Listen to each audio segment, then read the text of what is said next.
Today, I'm going to move on to talk about the Roman Empire. I'm going to get into the background of how the empire begins with Octavian, who becomes known as Emperor Augustus. So he's the one that starts the Roman Empire. I'll talk a little bit about the early emperors. You do have the so-called Julio-Claudian dynasty. That's really your first, dynasty of emperors that come in. And I should have time to maybe talk a little bit about the rise of Christianity, which kind of begins also about the same time. So if anybody has any comments, questions, during the live stream, you can, of course, leave me comments, whatever. Also, you can remember to leave comments and discussions in Canvas. Don't forget about that. And also, you can also leave comments, questions, of course, on my YouTube channel as well. So anyway, like I said, last time I had talked about Julius Caesar, how he had been murdered, the assassination of Julius Caesar in 44 BC. So I'm going to kind of be getting into talking about how the Roman Empire rises after that period because of, what happens with Octavian. So we'll talk about that and kind of explain who Octavian is. I've really done that much about that yet at this point. Now I'll get into the other later period of the Roman Empire, Roman state that kind of forms after that. But yeah, a little bit of Octavian there. You can see an image of him. He's got different names that he goes by. I think Octavius is another name you'll sometimes see as well. He's actually a grandnephew of Julius Caesar, who was only 19 when actually Julius Caesar was killed in 44 BC. So basically, he's going to come in. He's actually adopted by Julius Caesar. I guess in his will, he claims his name as well. I think his full name is Gaius Julius Caesar Octavian, I think, or Octavianus, I think is the name he kind of goes by later.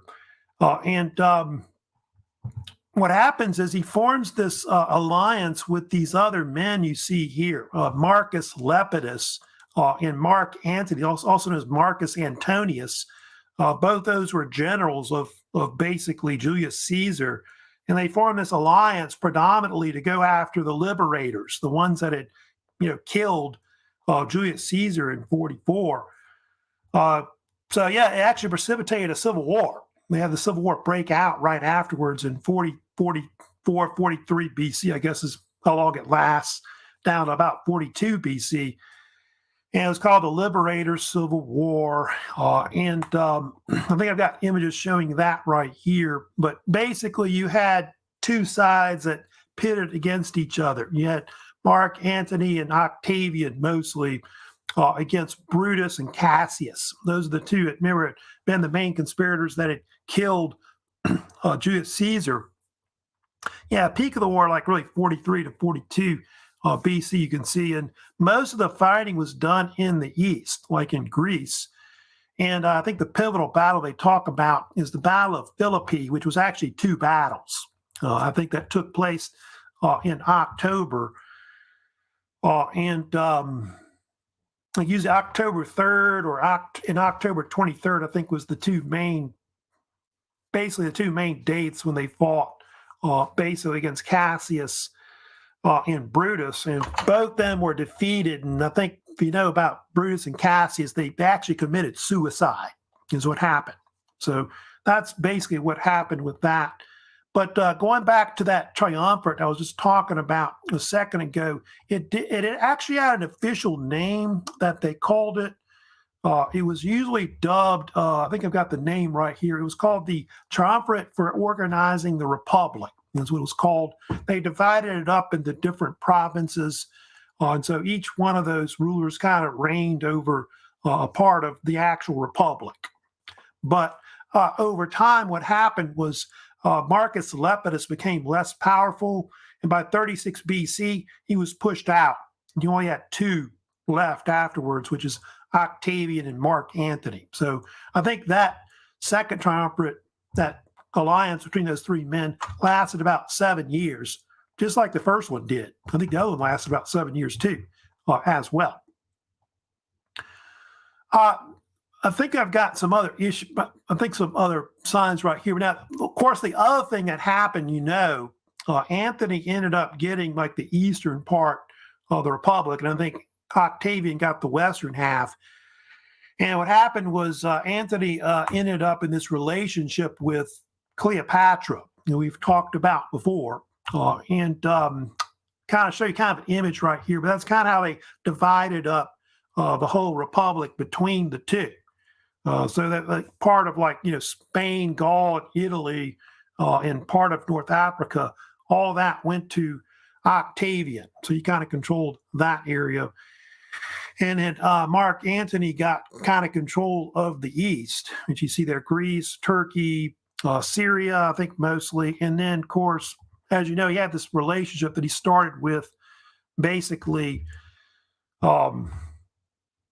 with Cleopatra. And I kind of show it right here. So Octavian controlled the western part, Antony controlled the eastern part.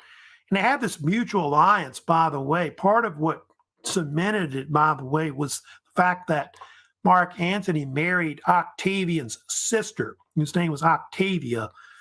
And so that's kind of what, I guess, kept the glue together between the two triumvirs, those two men, Octavian and Antony. But what happened was when he went to the east, he started this relationship with Cleopatra, if you know about this.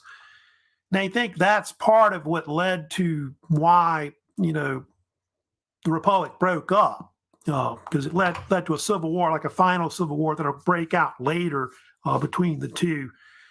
And Cleopatra was, still the ruler of the Ptolemaic Egypt, and Antony and her had a bunch of children together. Actually, had 3 children at one point together. I think it kind of shows you most of the children in that image.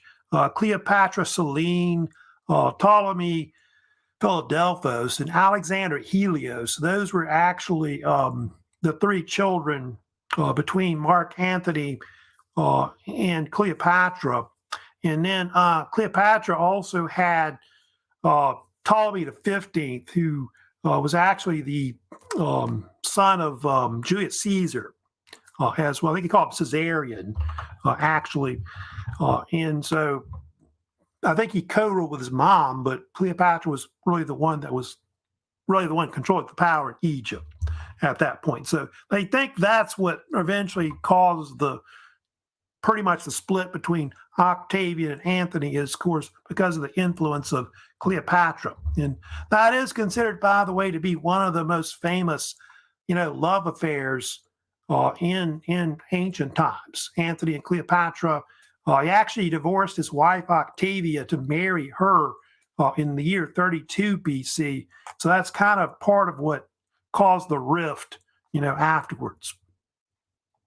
So that led to what they call the War of Actium that happened between 32 and 30 BC. And so what occurred, because of the fact that, it looks like Antony and Cleopatra were trying to control the east from Egypt, it ends up causing this, war between both sides. And it was called the War of Actium because of a famous naval battle associated with that conflict, which was called the Battle of Actium, which was fought off the coast of Greece in September of 31 BC. And so you had a deal where Octavian and the Roman Senate declared war on Antony and Cleopatra. And so basically Antony's forces invaded into the eastern part. And that led to the fall of Ptolemaic Egypt, because after their naval forces were wiped out, Octavian was able then to occupy, of course, Egypt afterwards. I'll get to it later, but they do have this general that's under Octavian that's kind of important. His name was Marcus Agrippa, who was actually a very close friend of Octavian. He had a lot to do with why Octavian's forces were so superior at that point. He later married Octavian's only daughter, which I think her name was Julia, I think also as well. And I think she also ended later up marrying Tiberius too, who was later the second Roman emperor after Augustus died. But of course, what ends up happening, if you know about it, you get the death of Cleopatra, also the death of Mark Antony too occurs with that. Mark Antony committed suicide, and they think after Octavian took Alexandria in 31 BC that Cleopatra, they think, eventually committed suicide too in 30 BC. It's been debated about that, about what happened with Cleopatra. Some claim that Octavian may have had her killed instead, because they're not sure. They haven't really been able to find her tomb. The tomb of Queen Cleopatra, that's kind of missing. So I guess if they ever figured that out, they could find out how she killed herself, or if she was killed or not. Of course, the claim from ancient times, I think from Plutarch, is that she used a poisonous snake to kill herself. So from there, with Octavian taking Egypt and Mark Antony and Cleopatra pretty much out the way, from there, what ends up occurring is that then you get this deal where Octavian comes in and he becomes, the first Roman emperor, which eventually, I guess will be the official dates of when he becomes emperor, is 27 BC to about 14 CE is the dates of it. Basically, with Cleopatra gone, Mark Antony gone, he's able to solidify his control of the whole republic. And so from there, they think that that's the beginnings of the Roman Empire. And so actually the Romans are going to call him Caesar Augustus, if you know about this, from his actual name, Gaius Julius Caesar Octavianus. And he'll get the title Augustus, which will be a title that's given to him by the Roman Senate, they think, in the year 27 BC. But actually, really reigns from, I guess, 30 BC. So he reigned about 44, 45 years. He was in power as actually the ruler. So he is one of the longest reigning rulers in Roman history as well. And a lot of people think that Octavian or Augustus is considered one of the greatest rulers in history as well. So yeah, we're going to get to it next. I'm going to, of course, talk about the beginnings of the Roman Empire. So you see this map here. You can see that's the extent, like we said, of the Roman Empire, which the dates for the Roman Empire, they usually go from traditionally 27 BC to 476 CE. So got the age of Augustus, which is the beginning period of it. And then it goes up to the fall of the West, when the Western Empire collapses, conquered by various barbarians in that year. So you can see that the Roman Empire lasts, at least the main part of it, lasts about 500 years. You do have the Byzantine Empire or Eastern Roman Empire that continues in the East later, but it shrinks over time during the Middle Ages. But remnants of the Roman Empire actually last till 1453 CE. It's pretty amazing about that. But yeah, let me get to Augustus. So I said, Augustus is the first Roman emperor. Of course, I guess officially they usually put the dates of his reign from 27 BC to 14 CE. But like I said, they think he starts really ruling over the whole thing around 30 BC. So 44, 45 years is how long he was in power. They do kind of see Augustus as being the founding father of the Roman Empire. So he's kind of like George Washington to like the United States would be in comparison to that. They usually put that date I was talking about, Augustus, because I told you that was a title that the Roman Senate gave him in the year 27 BC. So hence, that's usually the date that they start the Roman Empire from. And there's different translations of what Augustus means. I think in that little video, they said it meant exalted one. Also, I think other translations would be like he's a great person, like a great one, I think is another one, or the venerable, I think is another translation. Basically saying that he's just this great ruler that's been, elevated to almost like godlike status.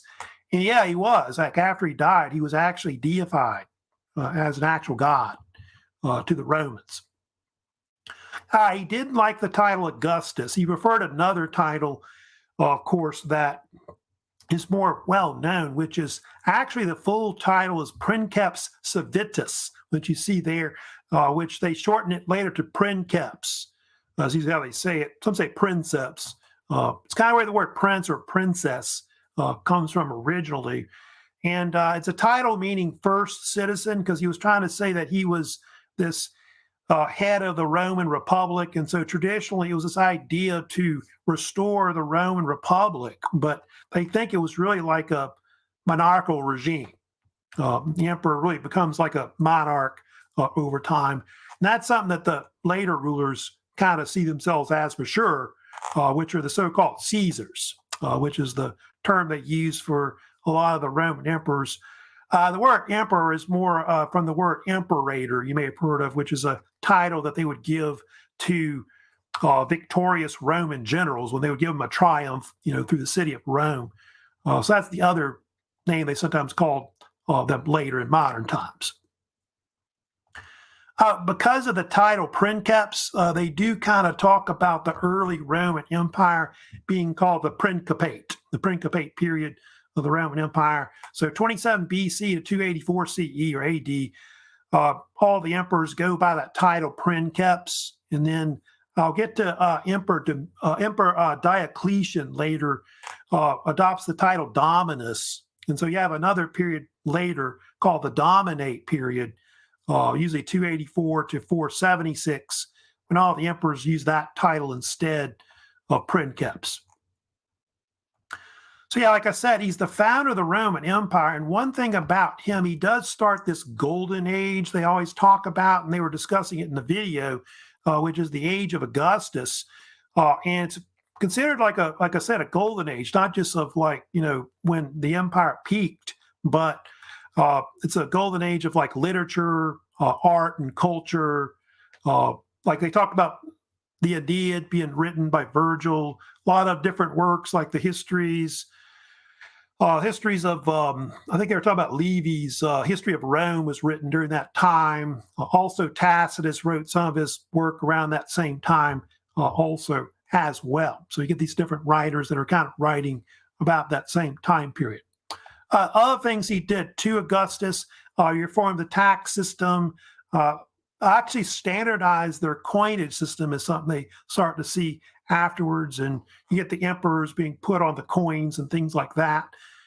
He created civil services, and you can see, developed a network of roads throughout the whole empire, built aqueducts.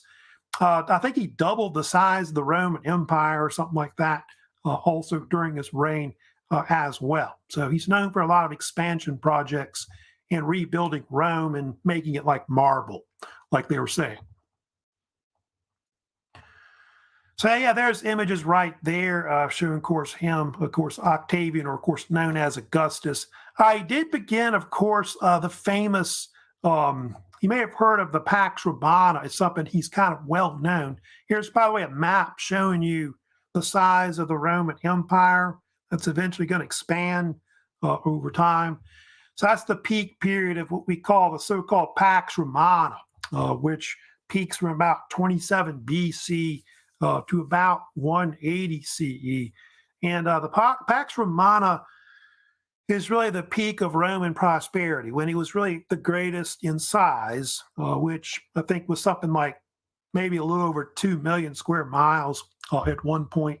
It was also the most peaceful in history as well. There were very few wars that were actually fought within that 200-year period.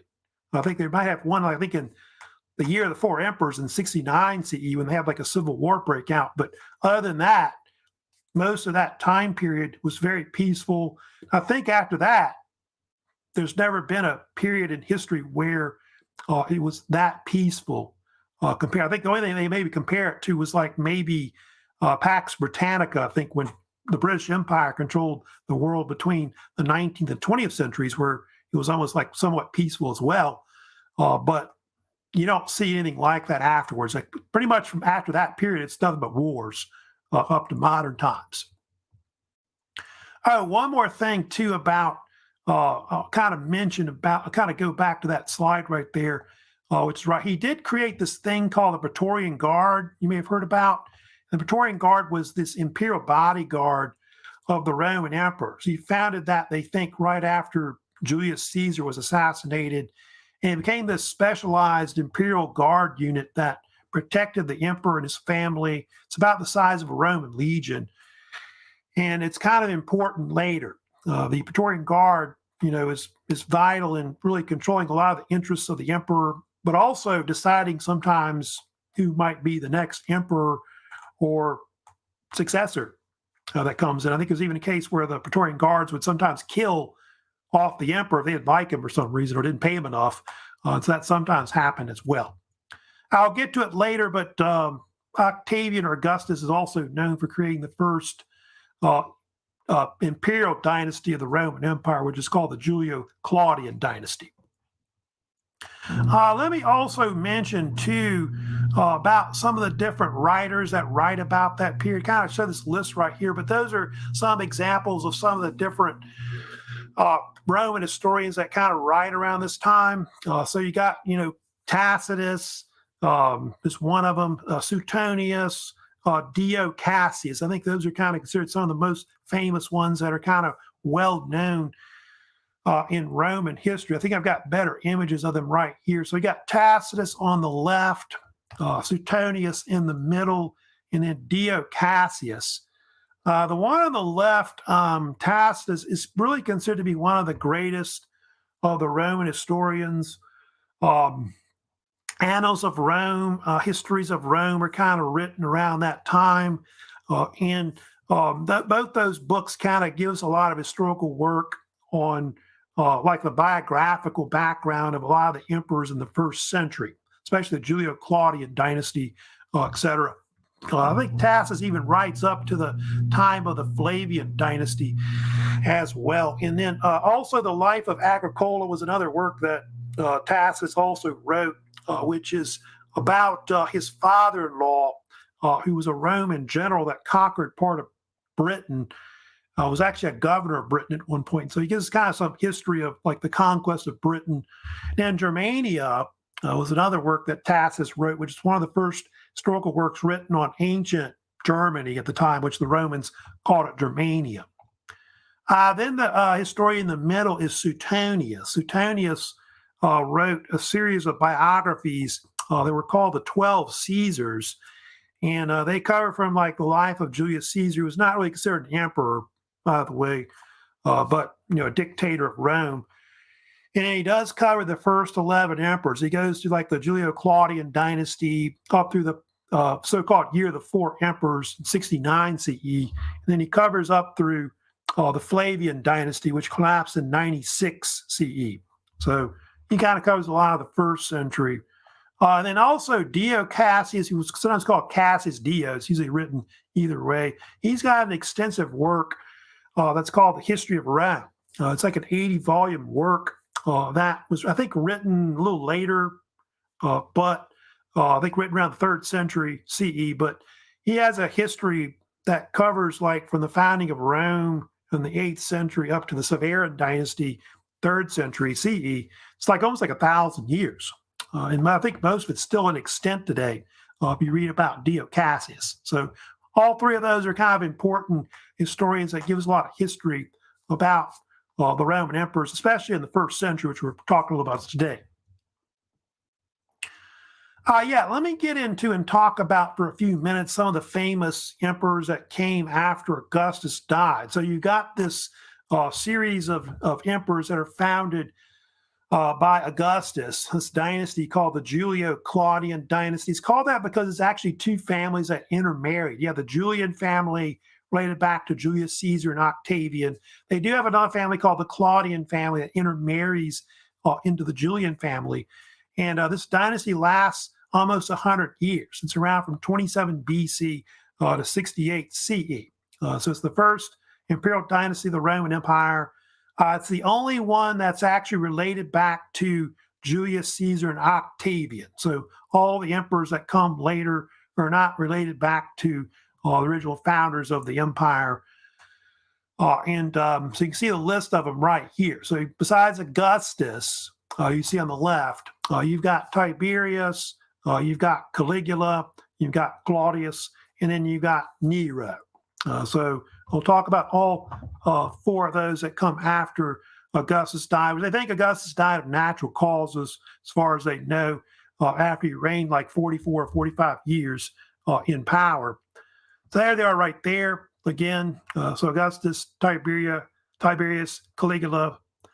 Claudius is sometimes called Claudius the First because there's two emperors named Claudius. Then Nero, of course, also on the far right as well. So there you got Tiberius. So Tiberius, like I said, is the second Roman emperor. He is actually considered to be the second longest reigning emperor, at least up to the 5th century. Reigned from 14 to 37 CE, like 23 years or so that he was in power. And Tiberius was this former Roman general that was basically adopted and became the successor to Augustus. And he later actually would go on to marry Augustus' daughter. I think her name was Julia the Elder, they called her. So he kind of married into the Augustus family. I think that's where the Claudian kind of line kind of comes in at that point. And he was not very popular. That's one thing about Tiberius. He actually was kind of tyrannical as a ruler. And there was a deal where he started reigning from like afar, like from outside Rome, from like an island off the coast of Italy called the Isle of Capri, or Island of Capri, it's called. And he actually used the Praetorian Guard and maybe the Roman Senate to kind of run the state, basically. So a lot of the Romans didn't like him at all. In fact, when he died, they were yelling something like Tiberius to the Tiber, like throw him in the Tiber, and something like that. And it was a case where they had all these treason trials that took place throughout the empire because Tiberius was suspicious of people conspiring to assassinate him and kill him off. I guess what happened with maybe Julius Caesar or something like that. And so he had put people on trial. People were in prison. I think it was a case where some people were even put to death under him as well. They think that may have been somehow connected to, they're not sure if that's connected to Jesus Christ or not, Jesus of Nazareth, but they do think that Jesus was put on trial during that same time period that Tiberius was in power because he was crucified at the end of his reign and all that. So they think the beginning of early Christianity kind of starts about that time period when Tiberius is in power. But he's not very popular. Tiberius was hated by the people and all that. And I guess it was hard trying to come in after Augustus had reigned. He was like real popular and all that. Then, of course, they had his nephew that came in, which is Caligula. Caligula was the third Roman emperor, of course, so would take power, not in power long. 4 years he was in power. And it's kind of a story about this, but they think Tiberius was like 77 when he died. He was like pretty much really old and dying at that point. And apparently he had died, or they thought he had died. And apparently he got revived or something like that. And so they think there's a story that Caligula's nephew sent some people and have Tiberius smothered to death so he could take over afterwards. And so Caligula comes in, and if you know about Caligula, he's this unstable ruler that some people claim may have been crazy or insane, they believe. And kind of about him, it's got some information about him right there. So nephew of Emperor Tiberius.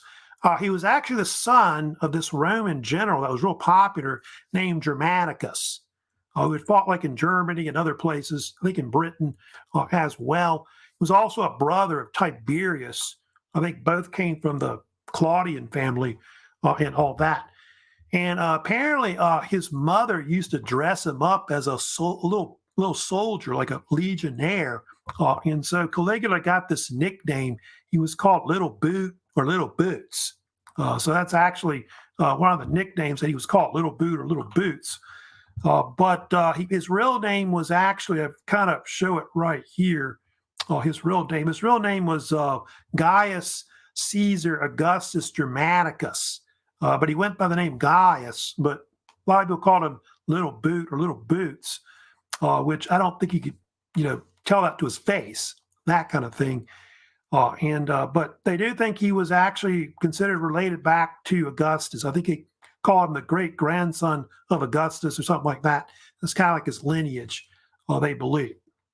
Like I said, he was unstable. He killed a lot of his relatives. Like a lot of his relatives were either exiled or killed under his reign. I think he killed a bunch of people he thought that might be a threat to his throne. There's stories where he had affairs with his sister or sisters. There's one story, I think it's Suetonius, that mentions that he might have had an affair with his sister Drusilla, but they're not sure if that's true or not. Might be exaggerated. He did have this racehorse that he had that was famous, named Incitatus, well known. I think this story they may have been true about this. And there was a deal where he threatened to make his racehorse Roman consul because nobody else he thought was any good to do it. So he was going to make his horse Roman consul. And I think he would give lavish balls for it, like parties for his horse. And I think it was used for like chariot racing and things like that. There's a story where he drained all the actual bank accounts of Rome. I think when Caligula came in, they had a surplus of money. And after his reign, they had nothing left. He spent all the money lavishly. He actually instigated the invasion of Britain, but they never really went through with it. They do think he kind of leads to eventually the Romans going into Britain later. But Caligula was unstable. There's been debates about what may have drove him that way. I think there's a theory that it may have been caused by actually like an illness that actually struck him. But he was murdered. One thing about him, he's actually assassinated on the date of June 24th, 41 CE. Praetorian Guard killed him in a conspiracy, actually killed him and his whole family, like wiped him out. And from there, they put his uncle on the throne afterwards, of course, which will be actually, sorry about that, Little Boots, as they call him right there, will be replaced by his uncle Claudius. Claudius comes in, and I think the reason why he didn't kill Claudius off was because of the fact that I think they thought he was an idiot or something like that. But Claudius would end up being a pretty good emperor compared to probably Caligula or maybe later Nero as well. So that's who I want to talk about a little bit. By the way, Caligula, if you know about it, kind of a controversy today. Of course, there's kind of debate about how crazy he really was. But I do know at modern times, they've made movies about Caligula. Maybe you've heard of the 1979 movie called Caligula, which was directed by Tinto Brass, starring Malcolm McDowell. It's like almost like a soft porn movie or something like that. So they basically have made movies like that before. And I guess that's kind of helped to kind of maybe people see maybe why he may have been crazy more in modern times, but it may have been exaggerated, how unstable he really was. Well, let's get back to Claudius. Now, Claudius, like I said, comes in as emperor in the year 41. There he is right there. Claudius, a fourth Roman emperor, the uncle of Caligula. He, of course, comes in and restores the actual order of the Roman Empire. You can see he reigned about 13 years, 41 to 54 CE. They do think he may have been the second best ruler of the Julio-Claudian dynasty, of those emperors that are here. Because, Tiberius, tyrannical, Caligula maybe unstable, possibly crazy, insane, they're not sure. And then maybe, of course, Nero, they think tyrannical as well. One thing about him, it says he's the first Roman emperor born outside of Italy. That's really true about that. In fact, it was, I think, the Praetorian Guard that was from Gaul. They're Gaelic, I think. You say about this. They actually were the ones that were kind of loyal to Claudius. They helped him get in power, they think, afterwards.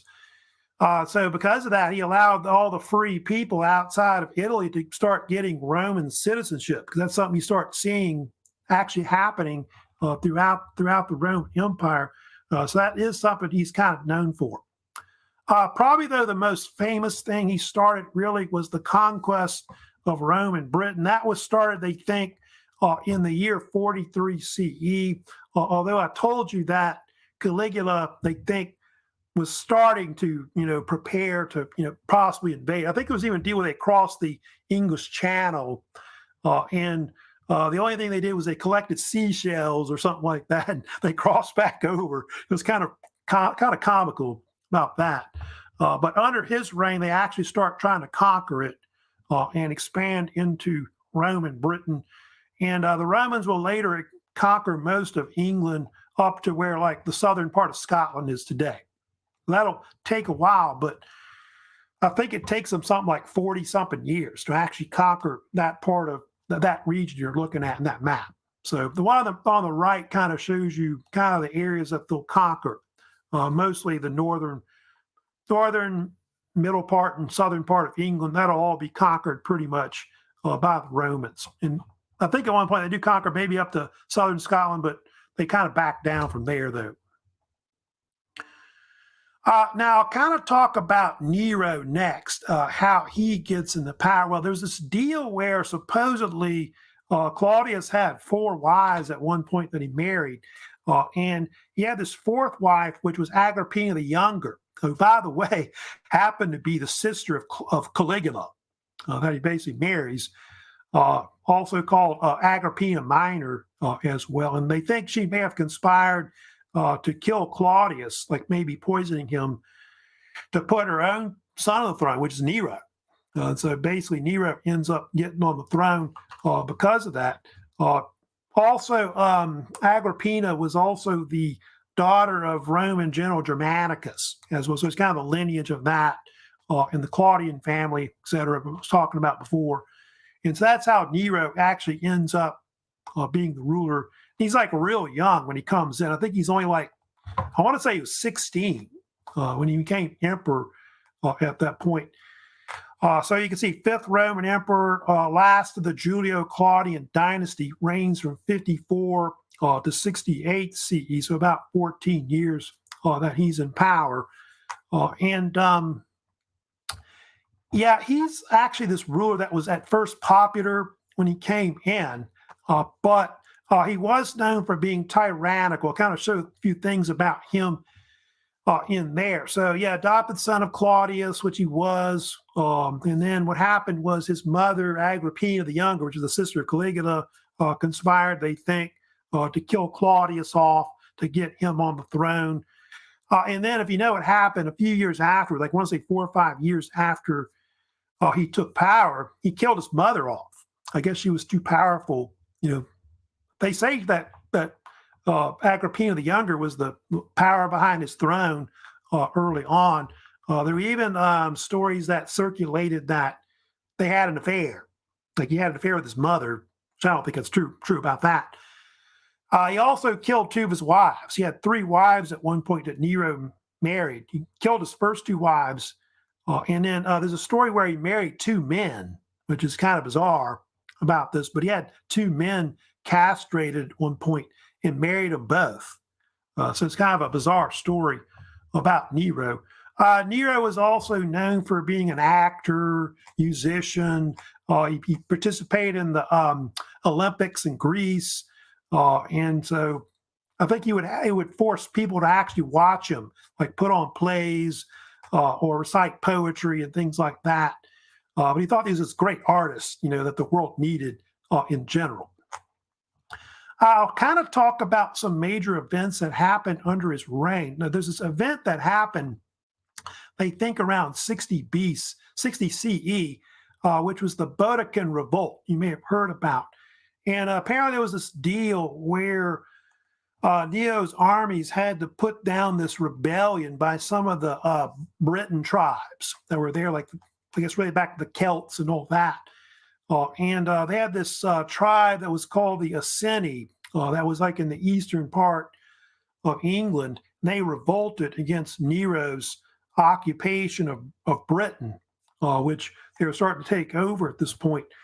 It was a very bloody affair. I think they say something like 70 to 80,000 people were killed by Boudicca's forces as they rampaged across what we now call England today. And actually, the actual ancient Roman town of London, which was called Londinium, was actually burned down by them. So it led to a lot of people being killed. But eventually they captured Boudica and they had her executed, of course, is what happened to her later. But it's something today that the British still kind of see her as this like national heroine, that kind of tried to struggle against oppression, Roman oppression, I guess, at that point, as the, British tried to occupy and control that part of, Britain back then, which they will up to like the 4th, 5th century. The Romans will be there for, several centuries in control of it. So that's something that's kind of famous that happened kind of under her reign. His reign, of course. Now, they have the other thing that's really more famous that happened under, of course, Nero, which is the Great Fire of Rome, which happened in the year 64 CE. They think Nero was still popular up to that point, and then this fire broke out, and he was blamed for it, especially by a lot of the people later in Rome.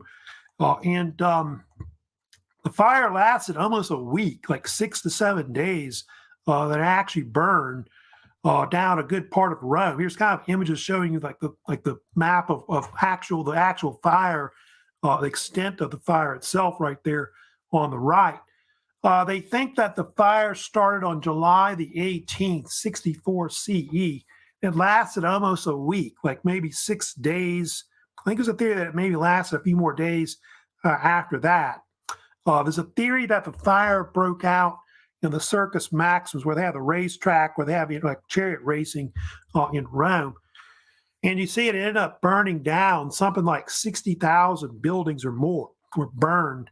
And they think something like 10 out of there's like 14 districts in Rome. 10 out of the 14 districts in Rome actually burned, which is like, I want to say three-fourths of the city burned. But they're not sure the death toll. That's the only thing about it. There's kind of a mystery about how many people died, but it did create a lot of refugees, of course, from the actual fire that broke out. Here's, of course, some of the ruins of Emperor Nero's palace. He's going to build a palace afterwards, and this is what really started the controversy. It's called the Golden House.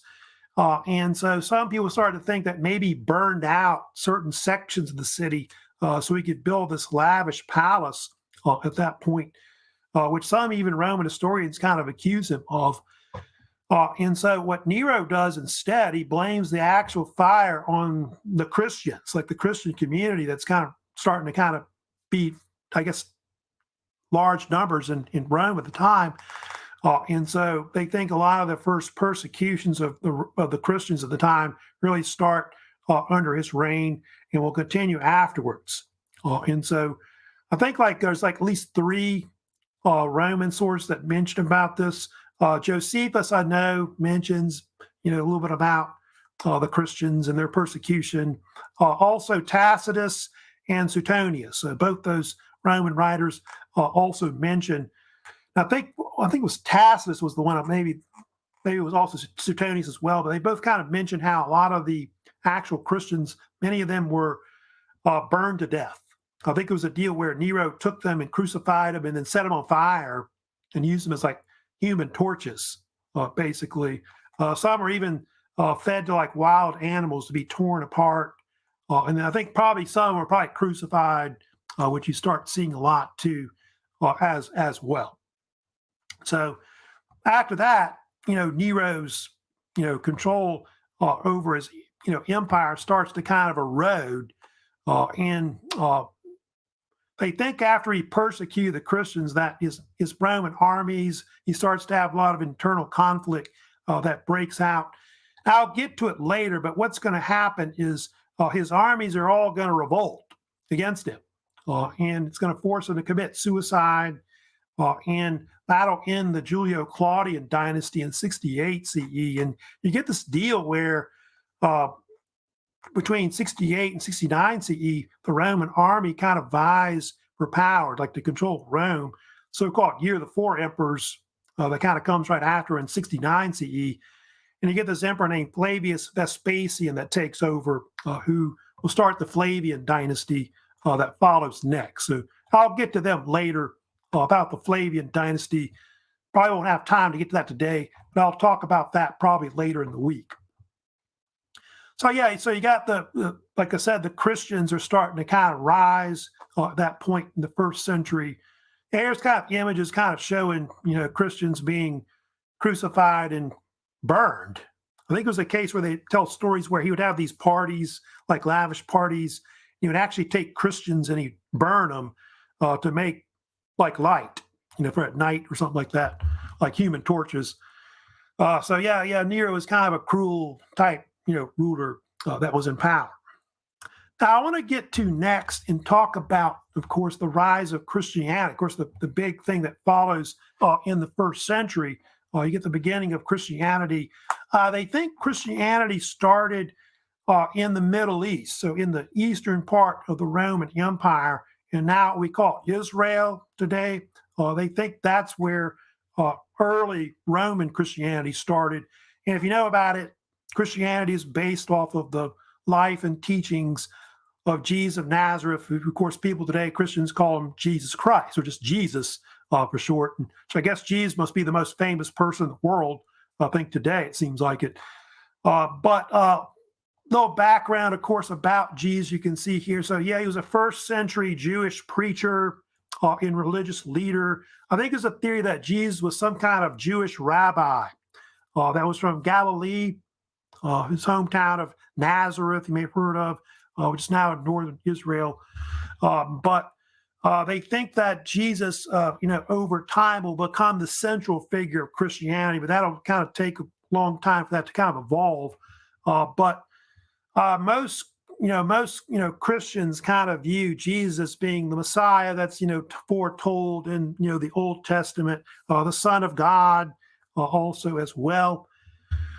And so his movement will eventually create, the largest religion in the world, which, is somewhere around 2.5 billion people that actually practice Christianity today, some variations of it, which is different, religious denominations of Christianity that we have today. And of course, Jesus right there.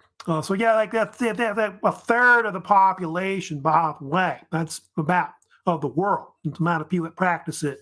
So I think the only thing close to that is Islam. I think is the second largest. And then I think after that, I've told you is I think it was Hinduism, right? Was I think the third largest they have after that.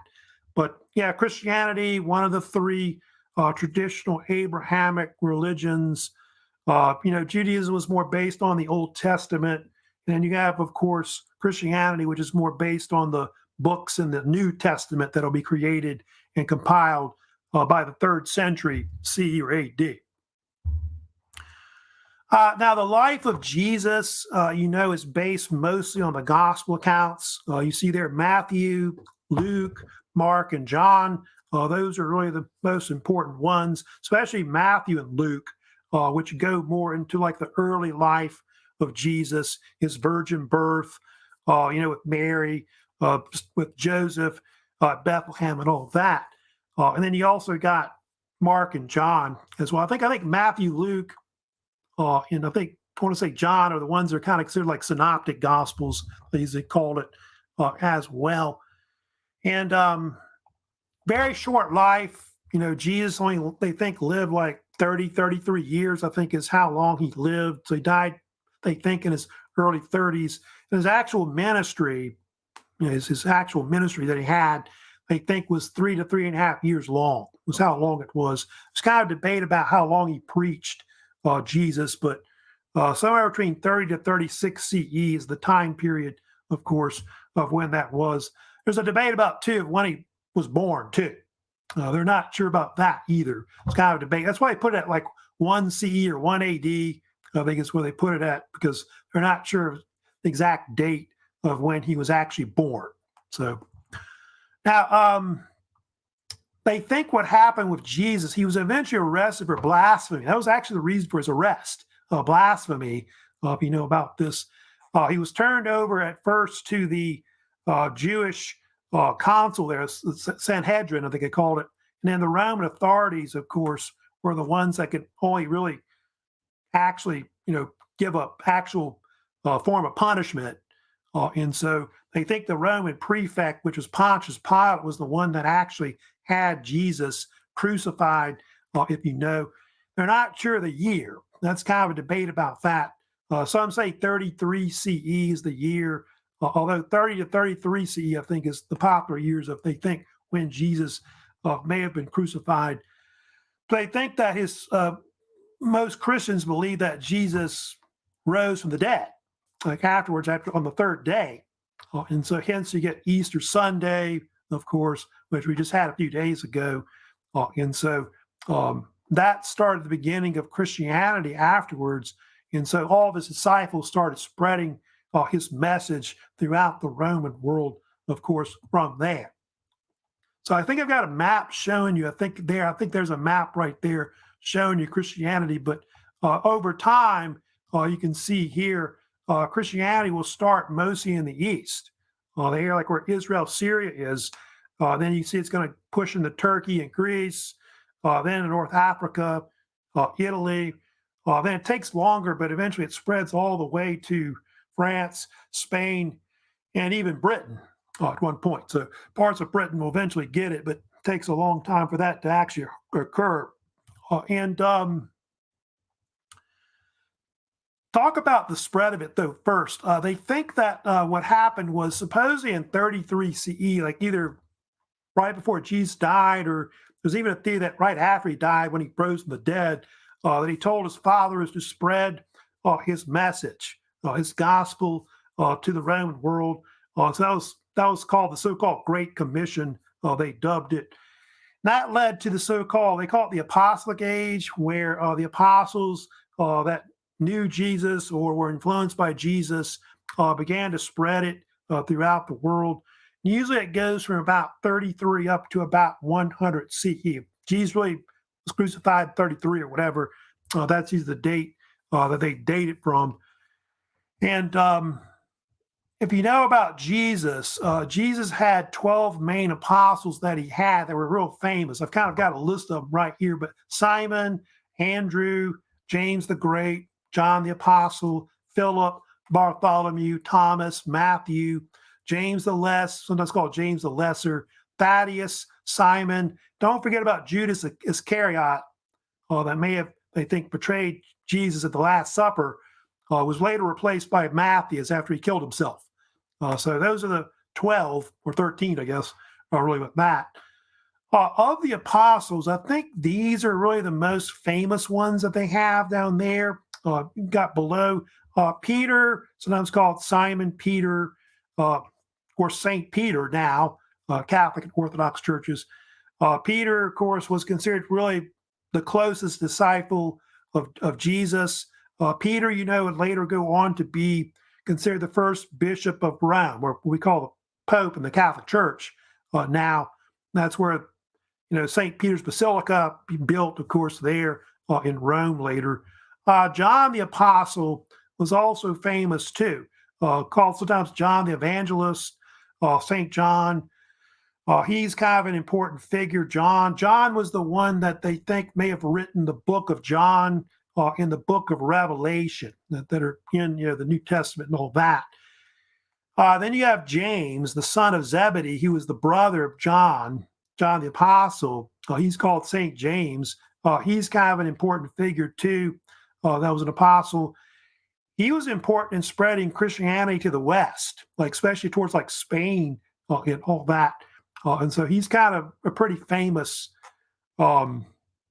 saint as well, like in the Catholic Church, etc. They also have James the Less, or James the Lesser is called either different kind of names like that. He's also another St. James. I think there's like 3 main St. James that they have. And it's kind of a debate about James the Less. Some people think he was a brother of Jesus or half-brother or something like that. He's also sometimes linked to another name you may have heard of, James the Just. You may have heard of that name too as well. Matthew the Apostle, also another one who's also a famous apostle. They think he's one that's attributed to like the Gospel of Matthew as well. So kind of talking about some of the ones that were kind of famous.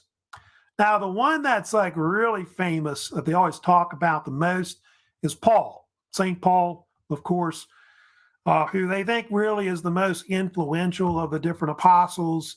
And he's very famous for spreading Christianity, from the Middle East to the rest of the Roman Empire. He's often called Paul the Apostle, or I think another name they call him Apostle of the Gentiles, I think is another nickname he's often called as well.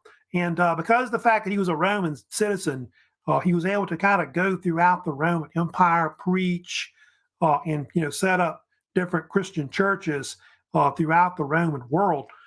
And if you know about Paul, he's very famous for his epistles, the epistles of Paul that are part of the New Testament, where he wrote to different churches throughout the world. And so that had a lot of impact, really. I think out of all the different apostles, he's the one in the end that has the most influence compared to the other ones that were out there. But I think most of the apostles were killed. Like Paul, Peter, were both martyred, by the Romans. They executed under Nero. A lot of other ones were also killed afterwards as well.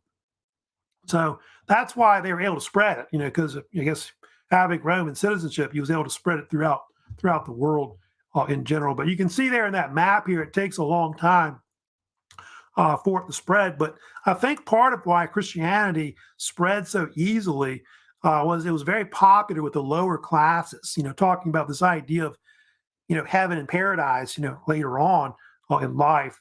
Most people did not live a great life, in the Roman Empire, because most people were poor, about that. And so it was a very popular religion, which eventually overtook a lot of the pagan religions of the Roman state. Now, what happened over time, they think, was that the Christianity split.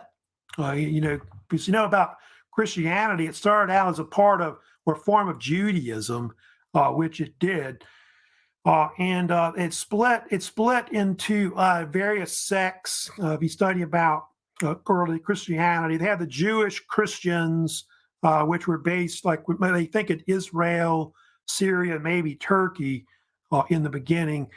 And they had different Jewish sects that were kind of that formed afterwards that were considered Christians. Nazarenes, which you see there, which were originally related back to Jesus.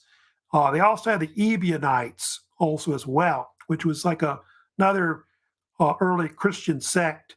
They were called the poor ones because they kind of lived this poor lifestyle that they had. And then you had those that were what we call Roman Christians, those that were like, Gentiles that were pagans, I guess, or non-Jews. And most of them are the ones that actually joined the religion and not Jews. In fact, Jews, I think, made up a minority of the actual original religion. And then over time, most of the people that become Christians are like basically non-Jews or non-Jewish Romans overall. So yeah, you can see that image right there kind of splits, especially in the post-temple period, because one of the things that really caused the split, if you know about it, is the Jewish-Roman wars. When the Temple of Jerusalem was destroyed, the second one in 70 CE, that's what caused the split pretty much afterwards. And so both those religions kind of break off and they go off in different directions. So you get, this deal where Judaism has got this post-temple Judaism that forms where it's based around rabbis and synagogues. That's what you get pretty much. And then Christianity is based around churches and priests, which is kind of like, I guess, gotten from the old temple from a long time ago, or maybe some Roman influences as well. So the two kind of break away at that point afterwards. There were other influences also as well. Sometimes mention about the Jewish tax that was put on Jews, which the Flavian dynasty started doing this after the first Jewish-Roman war. And if you were Jewish, you had to pay a tax. There was even a case where they would, this mostly just on Jewish men, they had to pay a tax, but there was some case where Jews would actually try to disguise themselves and I'm not Jewish or anything like that. And then they'd pull your pants down and go, oh, you're circumcised, so you're Jewish. And so they would have to pay this tax. And so a lot of Christians didn't want to pay the tax. And so they say it's part of why what caused the split too, was that. Like I said, Christianity became very popular with the lower classes, in the Roman Empire. That's another reason why, of course, they split apart. Over time, so you get these two different religions, that are different from each other. You can see that are right there. Not too many people practice Judaism. So, yeah, it could have been a deal where the Romans could have adopted Judaism. It's a possibility they could have done that instead of Christianity if Jesus maybe wouldn't have lived. But you can see population, Christianity is over 2 billion in the world. How many people actually practice it? Some people don't practice it and they are Christian. But you can see that most of the traditional religions that they eventually have, Catholic and Orthodox, you'll mostly see by the Middle Ages, you get these two churches that form afterwards. You got the Roman Catholic Church, which was in Rome, and then you got the Eastern Orthodox Church, of course, in Constantinople. And both these churches, are kind of remnants of the Roman Empire. You got the Western Roman Empire in the West, so the Roman Catholic Church. You got the Eastern Roman Empire, Byzantine Empire, Eastern Orthodox Church. And so both these churches kind of break away and they kind of split apart from each other over time throughout the Middle Ages. Then at the end of the Middle Ages, you get Protestantism as well. And Martin Luther kind of helped start that. And you get all these Protestant denominations that are created afterwards that follow. So that's the beginning of Christianity, but it's going to take a long time for Christianity to actually develop. It takes several centuries, and Christianity doesn't really become the main religion of the Roman Empire till the 4th century. You'll see that with Constantine the Great, start to adopt Christianity. Then by Theodosius the Great, it becomes the main religion of the Roman Empire. So over time, the Romans are going to, create a Christian state, but that'll take a long time for that to happen. And so between that time, Christians between the first and fourth centuries are heavily persecuted. Later, I'm going to talk about it a little later, but I'm going to talk about, I guess I don't have time today, but later in the week, I'll talk about the rise of the Flavian dynasty. That's going to come in next. They're going to take over the Flavian dynasty. I'll talk about Emperor Vespasian. He's kind of famous. Probably don't know him, but he's the actual emperor that built the Roman Colosseum. That's well known, of course, today. We'll talk about the period of the 5 good emperors, which was really the peak period of the Pax Romana. And then I'll kind of start talking, maybe if I have time, how the Roman Empire starts to decline between the 2nd and 3rd centuries. That's something that kind of starts a little later in the Roman state. So that's about where we are now with this lecture, of course, on the Roman Empire. So yeah, this week and part of next week, I'll kind of get into the rest, the Roman Empire. I'll kind of cover up to the collapse of the Roman Empire in 476. So it doesn't look like I have any other students that have a question right now. But like I said, before I go, a reminder about assignments that are out there. I think I told you I've got those 2 assignments, second exam bonus quiz. I'll kind of leave that open for a few more days for you to wrap it up and get that wrapped up. It's been open for a while. I just left it open because of spring break, all that. And then 3rd vocabulary due Friday as well in assignments. And then don't forget, I am posting a new Roman quiz today on those first 2 lectures on the Roman, up to like the Republic, up to like when Caesar gets assassinated, is what it'll go up to. So I've posted that today. I think that's going to be due, I want to say later in it'll be due like in early May, like May 5th, I think is the date I've got for now. So that's it for today. Y'all take care. By the way, I don't think I said hey to Christian. Hey, what's up, Christian?